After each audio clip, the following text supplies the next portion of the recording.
नमस्कार, मैं हूं आशुतोष। आप देख रहे हैं टेलीकास्ट न्यूज़। देश भर में लोकसभा चुनाव की सरगर्मी तेज है, बिहार भी इससे अछूता नहीं है। अब पटना में प्रधानमंत्री नरेंद्र मोदी का एक रोड शो होने वाला है। इसको लेकर भाजपा काफ़ी उत्साहित है। ऐसे में हम इस वक्त राजद कार्यालय में मौजूद हैं और हमारे साथ बातचीत के लिए राजद के प्रवक्ता एजाज अहमद मौजूद है। आइए हम उनसे बात करते हैं। एजाज जी, आपका बहुत बहुत स्वागत है हमारे यूट्यूब मंच पर। बहुत धन्यवाद। प्रधानमंत्री नरेंद्र मोदी पटना आ रहे हैं, क्या संदेश देंगे आप? देखिए, सबसे पहले तो प्रधानमंत्री जी बिहार आते हैं, वादे करते हैं, लोगों के बीच कहीं ना कहीं जुमलाबाजी करते हैं और जो वादे करते हैं उसको चुनाव के बाद भूल जाते हैं। 2014 में जो वादे किए कि बिहार में हम हवाई अड्डों का निर्माण कराएंगे, एम्स का निर्माण कराएंगे, 2019 में भी वही वादे किए, लेकिन 2014-19 के बीच में कोई काम नहीं हुए। 19 से 24 के बीच में भी कोई काम नहीं हुए। और अब तक जो हवाई अड्डे के निर्माण की घोषणा किए थे, मुजफ्फरपुर में, आपको पूर्णिया में, भागलपुर में, एक हवाई अड्डे का निर्माण हुआ है, वो आपको दरभंगा में। एम्स का इन्होंने तो निर्माण की घोषणा कर दी कि एम्स निर्माण हो गया है दरभंगा में। अब लोग जब दरभंगा आए थे तो प्रधानमंत्री जी से कहे कि एम्स आपने कहाँ पर निर्माण करवाया है, हम लोग खोज रहे हैं, तलाश रहे हैं, मिल नहीं रहा। प्रधानमंत्री जी के पास जवाब नहीं था। देखिए, प्रधानमंत्री जी जिस तरह की भाषा बोलते हैं, जिस तरह से लोगों के बीच परोसने का काम करते हैं, अब लोग उनसे छुटकारा चाहते हैं। तो प्रधानमंत्री झूठ बोलते हैं। नहीं, प्रधानमंत्री जी विकास का बात कर रहे हैं, आप भी कर रहे हैं, लेकिन क्या चुनाव बिहार में विकास पर हो रहा है कि जात पात पर हो रहा है? देखिए, प्रधानमंत्री जी विकास की बात ही नहीं करते हैं। वो सिर्फ और सिर्फ भरम और धर्म की राजनीति करते हैं और लोगों के बीच नफरत परोसने का काम करते हैं। और जिस तरह की भाषा वो बोलते हैं, एक प्रधानमंत्री के पद पर रहने वाला व्यक्ति वैसी भाषा नहीं बोल सकता। देश के इतिहास में पहले ऐसे प्रधानमंत्री हैं जो एजेंडा की राजनीति कहीं ना कहीं ओपन करते हैं, और इस तरह की राजनीति करने वाले प्रधानमंत्री जनता और जनता के बीच में एक्सपोज हो चुके हैं। हम तो मुद्दों की बात करते हैं, हम नौजवानों के रोज़गार की बात करते हैं। हमने 17 महीने में जो काम किए हैं उन कामों के प्रति प्रधानमंत्री से लेकर मुख्यमंत्री को याद दिलाते हैं कि महागठबंधन सरकार के द्वारा जो 17 महीने में 5 लाख नौकरियां दी गई, जो बेहतर शिक्षक और शैक्षणिक व्यवस्था का निर्माण किया गया, और जिस तरह से हमने आरक्षण व्यवस्था को 75% किया, जातीय गणना करा करके, जिसकी जितनी संख्या उसकी उतनी हिस्सेदारी। लेकिन अब तो मुख्यमंत्री बोल रहे हैं कि हम जांच कराएंगे और रोजगार के मुद्दे पर कह रहे हैं कि भ्रमित कर रहे हैं। रोजगार तो हमने दिया ना, ये मुख्यमंत्री तो कह रहे हैं खुलेआम, और वो बच्चों पर भी टीका टिप्पणी कर रहे हैं। देखिए, अजीब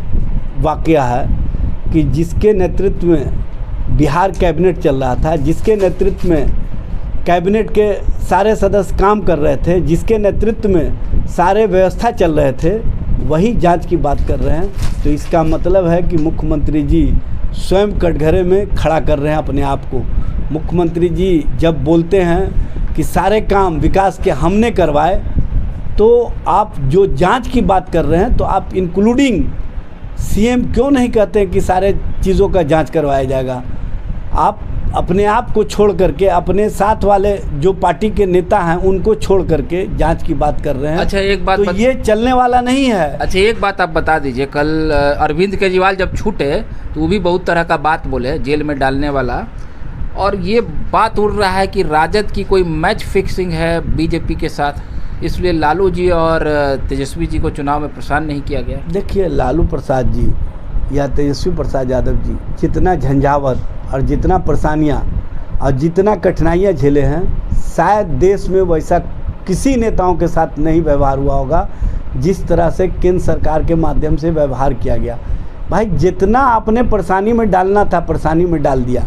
अब आपके पास, चूँकि कोर्ट ने जिस तरह से लालू जी को, तेजस्वी जी को राहत दी है और उनके साथ वाले परिवार के सदस्यों को, तो उसके बाद से भारतीय जनता पार्टी को भी समझ में आ गया है कि ये ईडी, आईटी, सीबीआई अब इन पर कोई काम नहीं कर सकता है। चूँकि इनके बारे में जितना हमने फ़लसफ़ा खड़ा किया था वो एविडेंस में कहीं पर नहीं है। अच्छा, राहुल गांधी प्रचार करने क्यों नहीं आ रहा? आप लोग राहुल कांग्रेस को भी दरकिनार कर दिए बिहार में। देखिए, आज मल्लिकार्जुन खड़गे जी आए हैं 2 दिन के चुनाव प्रचार के बहुत लेट से आए हैं। नहीं, इससे पहले भी मल्लिकार्जुन खड़गे जी 2 दिन के लिए आए थे सीमांचल के इलाकों में। राहुल गांधी जी आए भागलपुर में, पूरे उस जोन के जितने उम्मीदवार थे सबके पक्ष में प्रचार किए।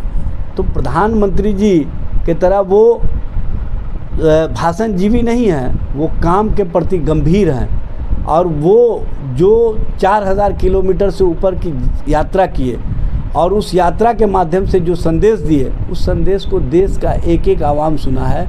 और बिहार में जिस तरह से तेजस्वी प्रसाद यादव ने नफरत के खिलाफ रोज़गार और नौकरी परक राजनीति को आयाम दिया है, उसके बाद से भाजपा और भाजपा के खेमे में जो बेचैनी है वो स्पष्ट रूप से दिख रही है। कितना सीट जीत रहे हैं आप लोग?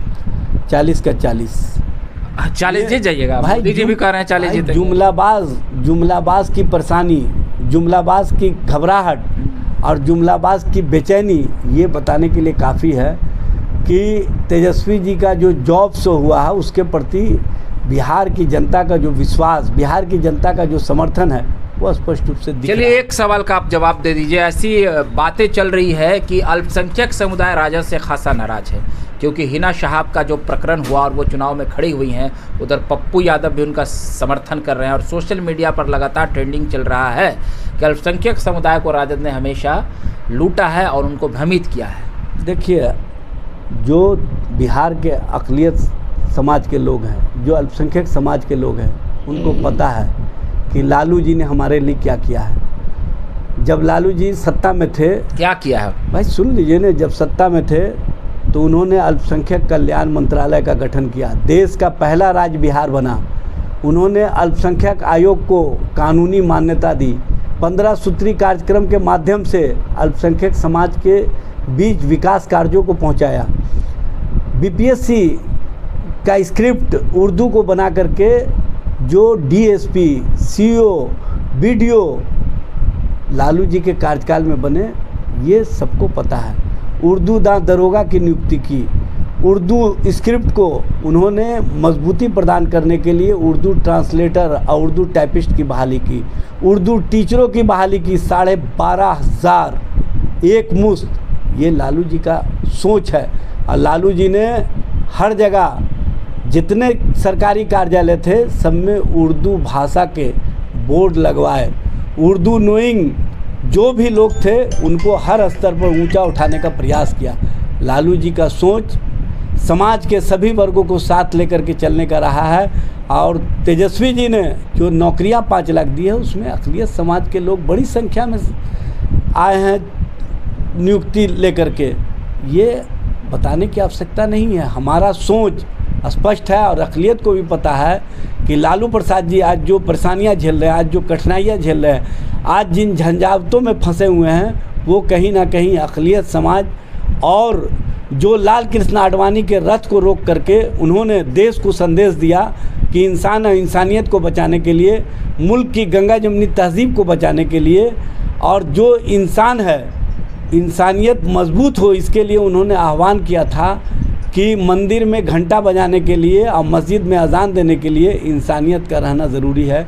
और इसको उन्होंने आगे बढ़ाया। और ये लालू जी का मजबूती से अक़लियतों के प्रति जो उनका संकल्प है, जो उनका आहद है, उन्होंने आगे बढ़ा करके समाज को एक दिशा दिया है और समाज के लोग भी इसको स्वीकार करते हैं। तो ये थे राजद प्रवक्ता एजाज अहमद, जो बता रहे थे बड़ी ही साफ गोई से कि किस प्रकार से राजद ने अल्पसंख्यक समुदाय के लिए अनेकों कार्य किए हैं, यही उनको प्रताड़ित किया गया। बहरहाल, आपको हमारा ये वीडियो अच्छा लगा हो तो उसे प्यार दे दे, इसे सब्सक्राइब कर दे। अगली बार हम फिर नए वीडियो के साथ हाजिर होंगे, तब तक के लिए आप हमें इजाज़त दीजिए। बहुत बहुत धन्यवाद।